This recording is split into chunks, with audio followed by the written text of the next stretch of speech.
guy got scared. Yep. What you just heard is a guy banging on our van's back door, hanging on to his life while we're trying to escape one of the worst neighborhoods in Europe. The guy must have been terrified. We were going 50, and God knows we were freaking scared. But you're probably wondering, how the heck did we get ourselves in that situation?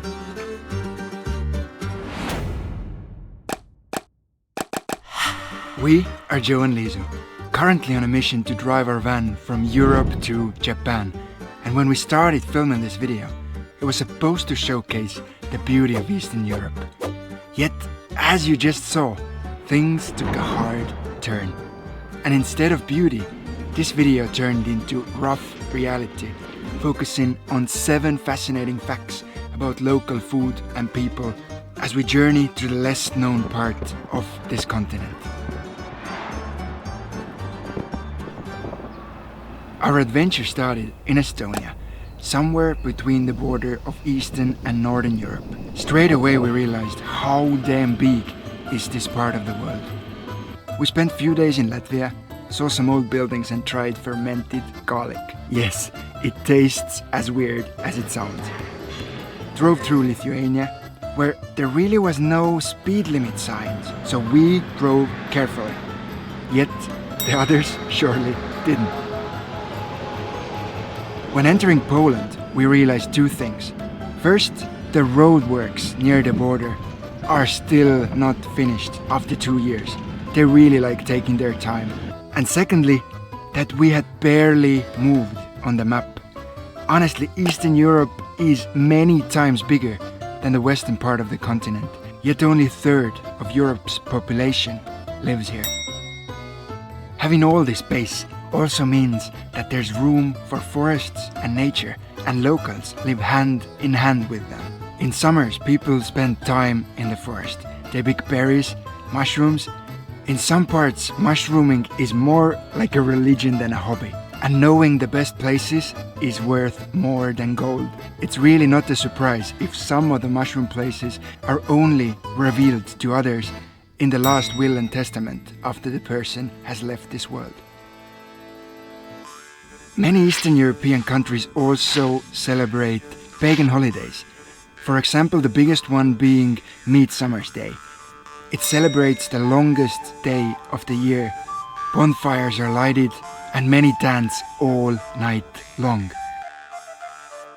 Driving through the countryside, you also noticed that almost everybody has their own garden. Not with flowers and beauty bushes, but with beets, potatoes and apples. Looking at it with modern Westerners' perspective, it seems like people here are living the dream. Everybody has their organic small garden. Yet the reason is actually a little bit different. For decades, these countries were part of the Soviet system, and having your own garden was the surest way to avoid hunger in rough and unfair times. And sure, a little bit later on, we will talk a bit more about the history of this place. Poland is big. Driving through it took us days. We had time to get lost in the middle of nowhere. We tried to make friends with the locals. Well, they didn't say much. And visited the country's most popular supermarket. Legendary Biedronka, which is the most popular supermarket chain in Poland. It was fun to see that some of the cheapest foods in the stores here are rebranded as superfoods in the West. And the prices in the West, of course, are about 5 times bigger. Really, like buckwheat, rye bread, wild berries and fermented vegetables, like sauerkraut, are really quite cheap in here. Yet in the West, they are now called superfoods. Definitely not poor people's food from Eastern Europe. Got to love capitalism, right? As we drove on, we saw many white balls in the middle of the fields. And as it turns out, vegetables are not the only thing that the locals ferment. This here is literally fermented grass. And it's for eating. Not for humans though, it's for animals for the winter time, but it keeps it fresh. And well, I'm not sure if it tastes better than a dried one or not. You know how some questions just stick with you? They don't let you sleep. You just need to find the answer. That was one of those questions for me. Which one do you like better? The fermented stuff or the dried stuff during the winter?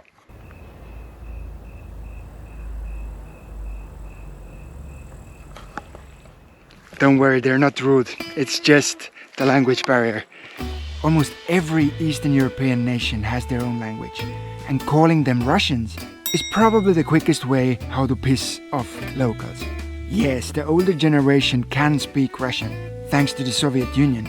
Yet, the younger generation speaks English, also thanks to the Soviet Union.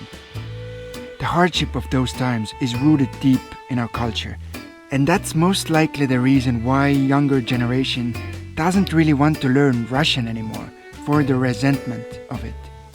Poland also had more speed limit signs than Lithuania, and as responsible tourists, we only drove about 5 to 10 kilometers over the limit.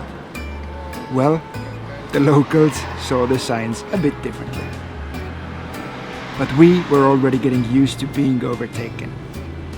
What we didn't get used to was the smell. In summer, most of those roads smell like cow poop. Manure is spreaded everywhere. As fertilizer, not just for fun. Agriculture is a huge part of this land, and the crops grown here feeds many parts of the world. Often Eastern Europe is referred as a breadbasket, since most of the food feeding neighboring countries and regions comes from here. It was quite fun driving between the fields of corn and sunflowers, and every now and then also wandering onto forest roads. We left Poland on a Sunday. Everybody was dressed up for church. The whole morning felt like a big party. Locals really admire crosses in here. As we drove on, there was another border. 5 countries and not a single control. Got to love Schengen.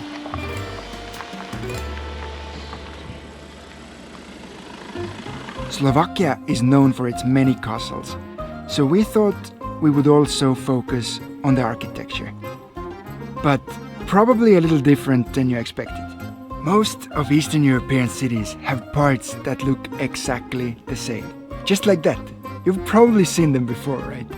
Huge apartment blocks built to house thousands, if not millions in some places. Funny to think that we know exactly how these apartments look from inside. We've lived in such a building in Estonia, and no matter if you travel 1,000 kilometers south or 2,000 kilometers east, they're all the same. While filming the giants, we saw that one part of the town looks a little bit different. More like the buildings were 50 years ago.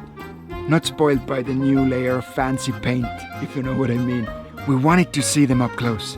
Yet, little did we know what we were getting ourselves into.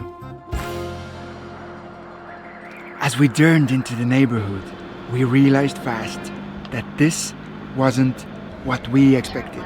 Not abandoned as we thought, but inhabited by Roma people, also known as gypsies.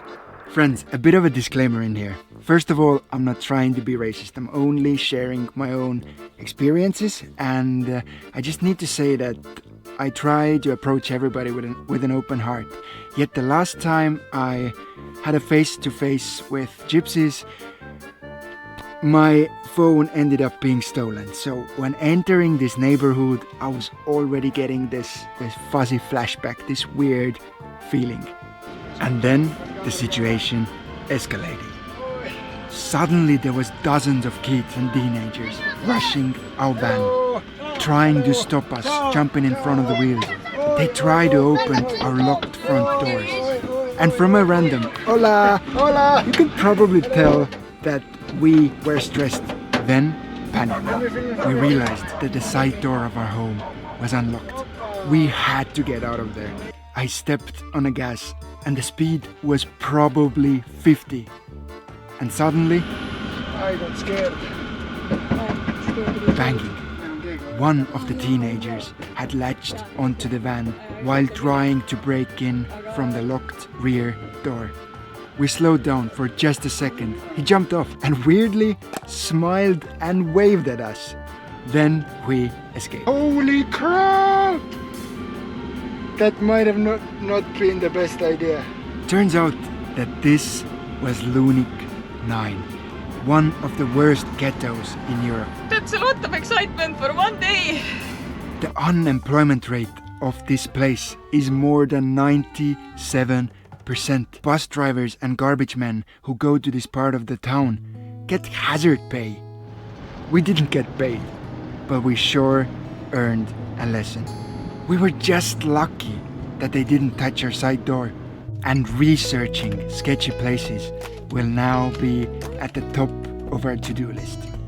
We simply wanted to get away from this place and drove into the woods. It was a beautiful place. We slept, had pancakes for breakfast to calm down, and then crossed to Hungary on what felt more like a smuggler's route than a border crossing. Little did we know that in this country we would have to run from the officials, our papers would be denied, and that we would have to dive deep into the Hungarian official system to be able to continue our journey towards Asia. But we'll talk more of this next week.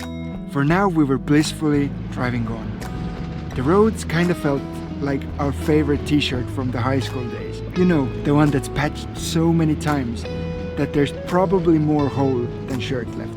Yet, we couldn't help but wonder how the rough history might have left Eastern Europe poorer compared to the western side of the continent. Yet, how the people here have other riches, the kind that are harder to measure in numbers.